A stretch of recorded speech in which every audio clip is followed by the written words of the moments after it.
Already to the second slide. Good. Cool. Super good to be here. I'd love to be in a more intimate setting to be able to ask you, like, what do you actually think about AI? We've been talking about AI for the past 2 days, almost exclusively. Well, not 2 days, probably 2 years or even more than that, right? It's all AI, AI, AI. And don't get me wrong, I'm an AI believer. I really do believe in the impact. And to prove that, I actually asked my AI assistant at Mollie to write my intro here so that I don't have to. But I work in a financial services company that does mainly payments, more things than payments right now. And usually when you think about financial services, we've heard someone from NBC Bank, you start thinking about risk and compliance and regulation. And so you start thinking, well, what should you do with AI? And especially like if you're questioning if there's actual value. We know that the risk exists, but is there actual value? Or is it just like a set of vendors trying to convince you that this is super big? Is it just hype? And that's the question I'm not going to ask you, because like I'm talking to an audience that probably, given that you're here at World Summit AI, you believe in the power of AI. You know that this is actually something meaningful. But have you seen it? And I guess that for the next minutes, the thing I want to try to do with you is to get you through this journey of how we are looking at AI at Mollie, what we are actually doing, what's actually generating real value, and what's probably just a bit of hype, which is also fine. The key thing here is, if we think about who should be leading the effort in the applications of AI, probably you wouldn't be thinking about financial services. But I think that's a really big mistake. Financial services are all about risk and taking risks. Whenever we lend out money to someone, that's a huge risk we're taking, right? And we're not running away saying, ooh, there's a risk here, let me not follow it, let me do something else. We're saying, ooh, risk, let me measure it. Let me see how much risk I actually have, and then how can I leverage that and monetize that? But with AI, like suddenly something happened with Gen AI that we jumped straight into cases where we have no way of measuring risk. We went straight through chatbots. Let's throw an agent in front of our customers without having a way of actually knowing what the agents are going to say. Is that a great idea? I would argue that obviously the impact is there. We can generate value with AI in a number of different places, but why only focus on Gen AI? Again, we kind of forgot about our old friend, classical machine learning. Look at the program. See how many people are talking about machine learning, close to 0. But that's what drives the majority of the impact in every single sector, including financial services. And I want to remind you of that, because I think that's the core of how you get AI to generate value within the company. Value that you can actually measure, value that's not going away, value that's not hype. So what have we done? Well, ambition is to get AI everywhere. AI is in some places already, super easy. Okay, we're a payments company, financial services provider. Fine. Okay, then where do we see the impact? Obviously, credit risk. And here we're not talking about AGI. We're not talking about like being able to have conversational agents. We're talking about predicting which customers are actually going to repay a loan. Super specific, incredibly valuable, as you can imagine. The core of financial services. But not only that, if we're thinking about payments and detecting fraud, same thing. Super powerful AI, but of the boring kind mostly.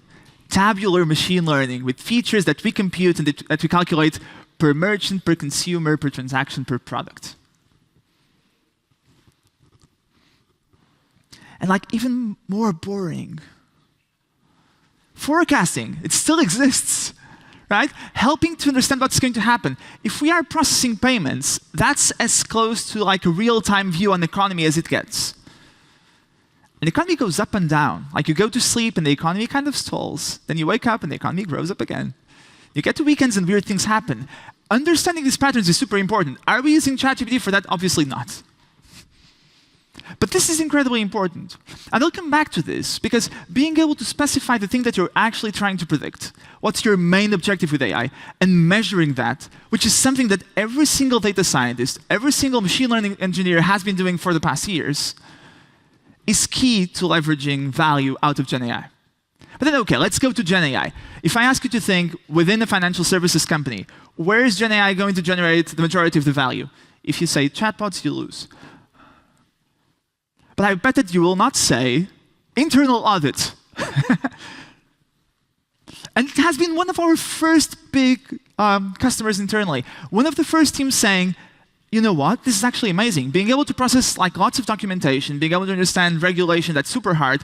Being able to process every single thing we have written internally and seeing whether that complies with regulation and what we should be doing, that's insane. And we're not talking about getting rid of internal audit and doing it all with LLMs, but like the amount of extra productivity, the amount of questions that you avoid having internal audit ask of engineers and product managers, because they can actually now understand what's happening, is of like very, very high impact. X heroes. And when I say internal audit, the same thing for legal, and you're not thinking like, I wasn't expecting these sorts of use cases, but this is exactly what we mean by touching every single place. Now, one key theme that you'll notice here, internal audits, legal, then I'll say brand and growth, experimenting with creating assets and creating copy for marketing campaigns. You'll start to see, well, okay, fine. So this is just like enabling people to experiment with LLMs. And to some extent, that's true. And the first step here is getting to know what AI can do for you, which can only be done through experimentation. There's a Wharton professor called Ethan Mollie, that you probably know of, that has this image of saying that the frontier between the things that AI can do well and that humans can do well is very jagged. It's a jagged frontier. And that means that some tasks that are very similar to humans can, for LLMs, be very different, and one of them can be super simple, and one insanely complex. But navigating, understanding where that frontier lies for our tasks is something that's not yet explored, and something that's very local to your kinds of tasks. The only way to actually see if AI can help you in your day-to-day work for the kinds of things you do is to experiment. And so the way to start leveraging GenAI within the company is actually experimenting a lot through just making those technologies available. But once you start to progress with the complexity of use cases, you need a bit more than just like giving people access to safe and compliant LLMs. You need a bit more. You need to start integrating. And if you think about like why ChatGPT was successful initially, it was not just because of a new LLM. It was mostly because of user experience, like creating that conversational experience that no one else had done before. And if you see why then Claude from Anthropic started to gain more traction, why was that? Because they had this idea of creating artifacts, a new way of interacting with LLMs where we're both working together on a single item, be that a project or some code. And here within the company, that's the sort of thing that you have to do as well. You need to start connecting with LLMs to the things that matter, and then people will try to sell you retrieval augmented generation and all of those important things that allow you to connect your LLMs with your internal content, with your internal knowledge. All of that is super important. But you need to start to go a bit beyond just giving tools to people and start thinking, how can you actually automate some of the things? And so, for instance, some examples of that are, you want to increase the quality of your internal communication, then great. Right now we have people every month or every quarter writing down their achievements so that we create newsletters. Why do we need that? Why don't we connect our LLM to Slack and to Confluence and get all of those things and automatically generate a newsletter that basically just highlights the important things that happened? How can we then try to use coding assistants not only to help us coding in general, but if we are a financial services company that wants to expand to more countries and to support more payment methods, adding new payment methods is something that's super specific to us, and that coding assistance could be very helpful. How can we then start fine-tuning some of these models to generate code for us specifically? And then finally, one of my preferred ways of generating value out of GenAI is not using or not seeing GenAI as the end goal, but seeing GenAI as a piece of a wider workflow, of a wider process that you're automating. A beautiful example of this Something we've done for a go-to-market optimization. So that means being able to sell more effectively. Is that usually we all have lead scoring models. So that means that we take a commercial lead and we try to see what's the probability of being able to close that sale, of converting that sale in sales lingo. And usually we look at a number of data points. So we know the industry, we know the company size, we know the geographies that they operate in, we know lots of things.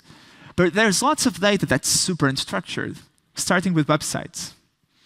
And websites of companies can be very interesting and deep in terms of content, but they are very unstructured. Every site will look differently.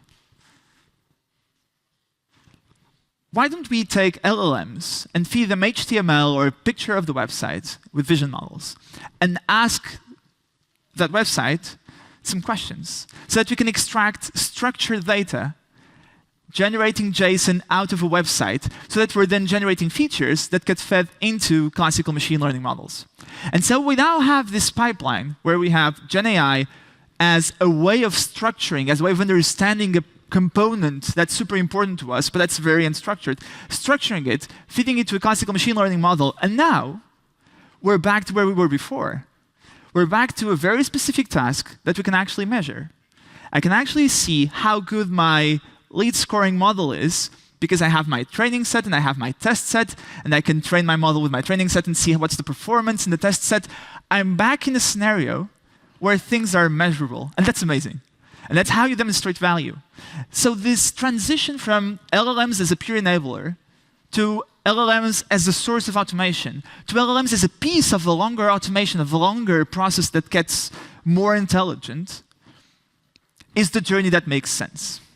Is the journey that actually generates value in a way that's less risky than just going all in, LLMs everywhere, fire the marketing teams, fire the sales teams, fire the internal audit teams. And you see that in the bottom examples as well, and I have a bunch of them here. Obviously, we don't have to go through all of them in detail. But if you think about onboarding customers, having a look at the documents that they submit, it's so good to have like lots of customers when you see individual submissions and see the creativity of what people send you. Like we ask them to take pictures of documents and send over to us, and we get amazing things, sometimes documents in weird perspectives, and that's fine. Sometimes pictures of cats, for instance. And being able to build a model like in the classical way that does computer vision and extracts information is so complex because it doesn't cover all of these areas, where using vision models is amazing. And then they're part of a bigger process. So LLMs, GenAI is part of the bigger automation, part of a pipeline that we can actually measure. And I've only talked so far about LLMs as writing things. But I'm sure that all of you have heard of agentic AI. Everyone's talking about it. How do they get GenAI or LLMs to actually do things? Now, if you're thinking of exposing that to end customers, that gets dangerous as well. Like, what if the LLM gets it wrong, right? What happens if the action that the agent is taking is not the right one? Again, what are the possible failure modes? How can this go wrong? What's the right way to approach this? By experimenting. Do you experiment externally first or internally first? And for instance, we started to use agents in LLMs in internal processes. So say whenever someone has an HR issue, they can now have a chat with a bot and say, I need to call in sick, or I have this issue with payroll, and it does things for you. Now, obviously, if things go wrong, we can easily solve it, but it allows us to understand what are the possible failure modes. Again, exploring the creativity of human beings to see what's the kind of things that they're going to ask or that they're going to try to do. They're going to try to convince the LLM to increase their salary, for instance, and seeing if it actually works. And then, yeah, after you get to know all of these failure modes, then you're ready for the end game of exposing it directly to merchants. In our case, our customers. At this point, we know a lot about GenAI. We know a lot about failure modes, and we are confident that the risk that we're taking here, and it's still a risk, there are no silver bullets, no guardrails. Like people try to sell you that there's a way of controlling LLMs. There isn't by definition. There will always be a way of jailbreaking them, of convincing them to say stupid things. And that's fine, as long as you know what are the possible failure modes and you design around them as well.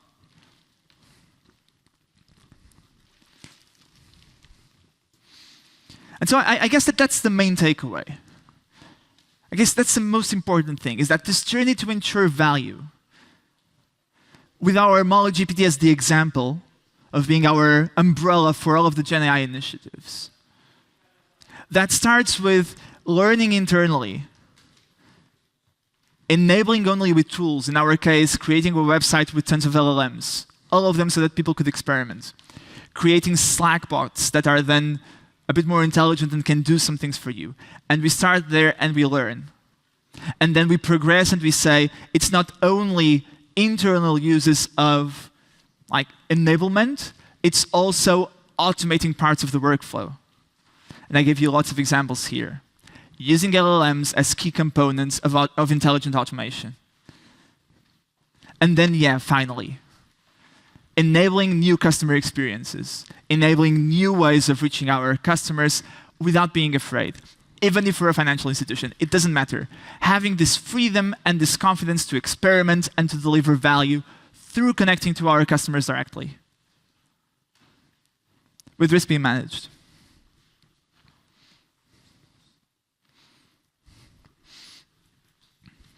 This was the first thing that we launched.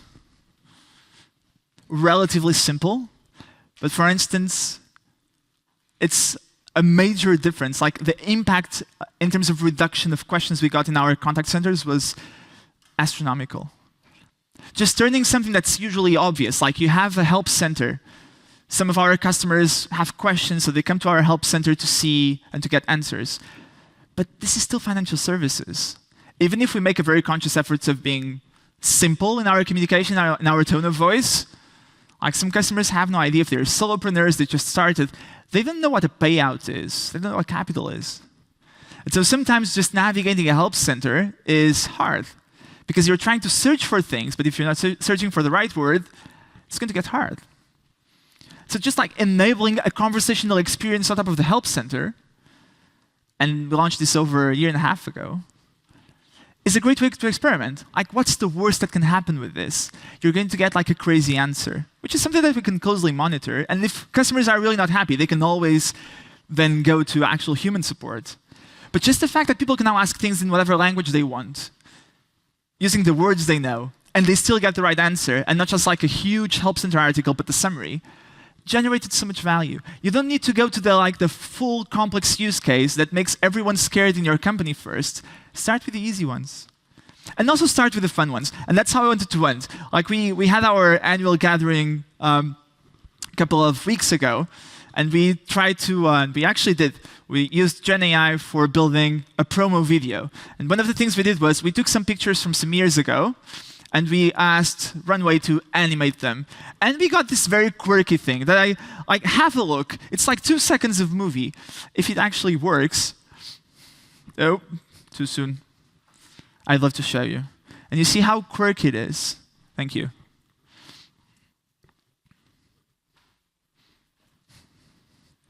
Doesn't want to play. Doesn't matter. It's going to get weird. Do you remember when we had people with 12 fingers and 13 fingers? You have something similar here. You'll see people moving with 3 legs and 4 legs at some points. And that's fine. Have fun with it. Have fun with the mistakes. Enjoy the journey. Your customers will enjoy it as well, as long as the risk is measured, as long as you know what you're doing. Thank you very much. Thank you so much, Bernardo. That was super interesting. A lot of prototyping as well. Do we have any questions? We have a little bit of time. Yeah. We have a question over here. I'll bring the mic.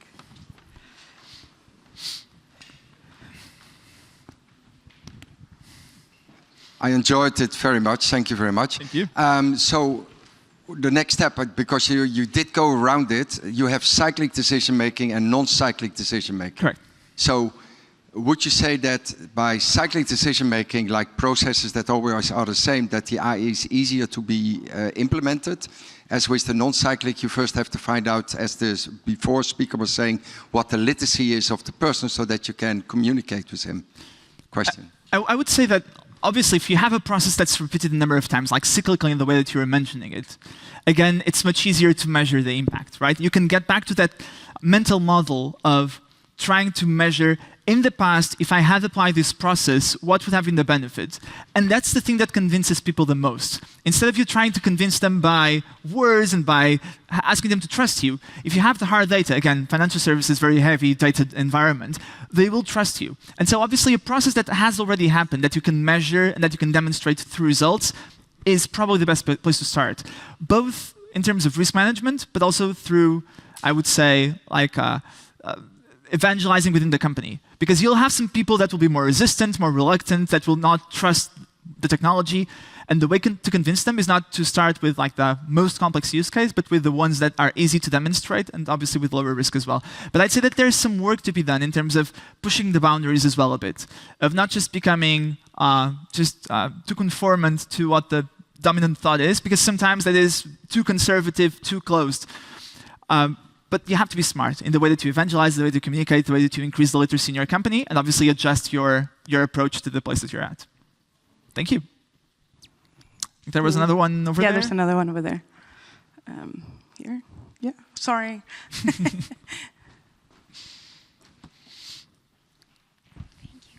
Thank you for the presentation. First of all, that was very informative. Could you also help me to understand how the focus was on finance and not in medicine? I mean, in what terms the focus was mainly on finance? I didn't get that part. Well, we're a financial services company, right? So Mollie does payments and financial services and credit. So it's our space. So that's why we're focusing a lot on finance-related use cases and not others. Some things can actually expand a bit beyond that. So I was talking to you about the example of forecasting that we're using internally for budgeting. But the same forecast that we use internally can actually be a product that we offer to our customers who are online stores and physical stores as well. And so you're turning something that's super specific to finance into something that can be used for retail planning as well. Because now you're using our data to help you predict what's going to happen. But again, like for this specific presentation, the focus is how it helped us in the financial services industry. But I'm sure that like any other industry would have like a similar story and similar examples of how AI is helping and transforming. Thank you. And we had another question over here, please.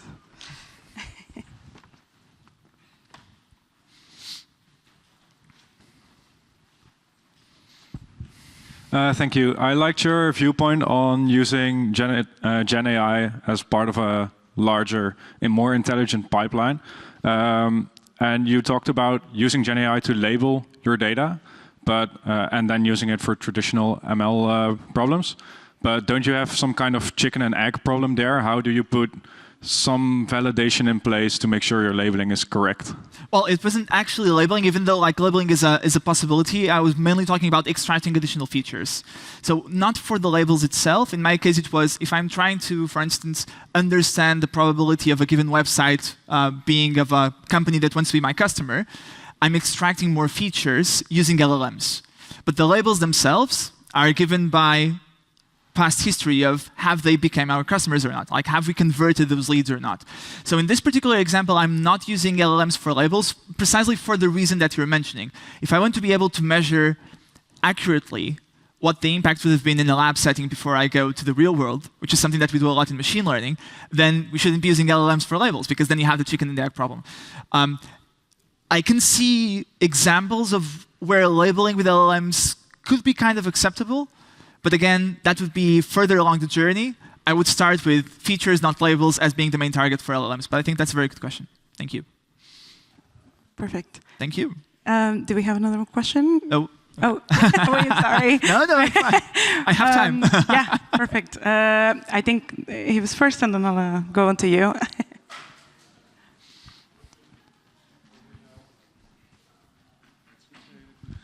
So thank you very much for your presentation. Do you think you could use Gen AI in the AML terrorism financing space? And if you think you can do, how does it work? I think a very good question. Like machine learning, classical machine learning for AML, for anti-money laundering, has been there for a long time. Actually, it's one of the most interesting areas in terms of graph machine learning, because you're looking not only at that specific transaction, but at the connection between that transaction and others. Gen AI, I think, can be, again, one of the use cases could be exactly augmenting the training data you have for training classical machine learning models. So this example I was giving, if I want to know more about who the customer is that's actually trying to do that transaction, how would the person do that? So if you have a person analyzing a given transaction that basically triggers a given AML alarm, they would go and inspect who the customer is, where they come from, if they have information about them regarding like where they work, past work history, all of those things. If they're a company doing, they'll basically try to see what does the company do, company registration. Again, these are things that people do manually, and you can basically have an LLM doing parts of this work for you. So looking at like documentation you have about that person and extracting data points that then can be fed into classical ML models for predicting the risk of AML. So I would not say that you take a transaction, you feed into ChatGPT or Claude and ask, is this money laundering or is this terrorism financing? Like, that doesn't seem like the best approach.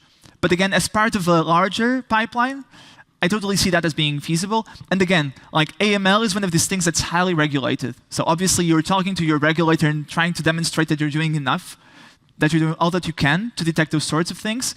And so being able to explain the role of each component and not throw a black box, which is basically what LLMs are, at the problem is super important. So it's not one of those classical cases where I would say Gen AI is the solution, but Gen AI can play a part, definitely. Perfect. Thank you so much. You still have it? Yeah, okay, we still have time, so.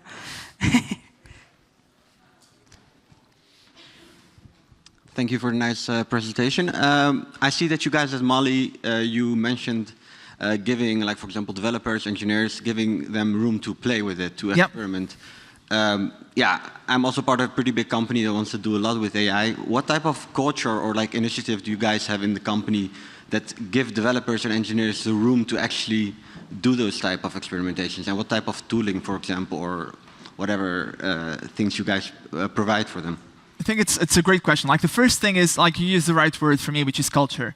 Like, and to some extent, this is not specific to AI. Like this is the company culture that matters. A company that's used to doing experimentation, that isn't afraid to try new things, obviously knowing what the risks are, I think is the main ingredient. If you are too conservative and like you look at new technology with suspicion, then there's no incentive to try these things out. And so the way that we did this for Gen AI is just to leverage and to piggyback on this culture that already exists. But one very easy thing is, let's take our AI teams, our machine learning engineers, our data scientists, and let's do a hackathon with a wider company. So if you have an idea, if you're thinking, I think I can automate this process, but I don't know how, let's take 2 days off a week, and let's have those people all in a room and working together and present at the end what they have built. And celebrate those experiments as like big initiatives and things with high probability of success, right? I think that making those experiments and these attempts coming from different areas of the business, like I was talking about internal audit and legal, like usually you don't associate innovation to those teams and those departments, they were super into this. So when we said, let's do this hackathon, they were raising their hands saying, I want to try this out. So I think it's first of all creating the space and the time for that and being very explicit about it, but also not blocking people if they come to you saying, there's now Cursor, which is like an IDE for programming with AI, or there's Void, an open source alternative to it. We want to try this out and making sure that we have ways of enabling it as fast as we can. So whenever someone comes to us saying, I want to try this thing, our default stance is, okay, let's make sure that we can make this in obviously in a safe way, that we're not sending data all over the place, but trying to enable by default and not to be just blocking by default.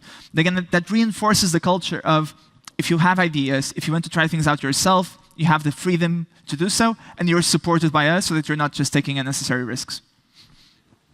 Great. Thank you so much. Can we give another round of applause for Bernardo, please?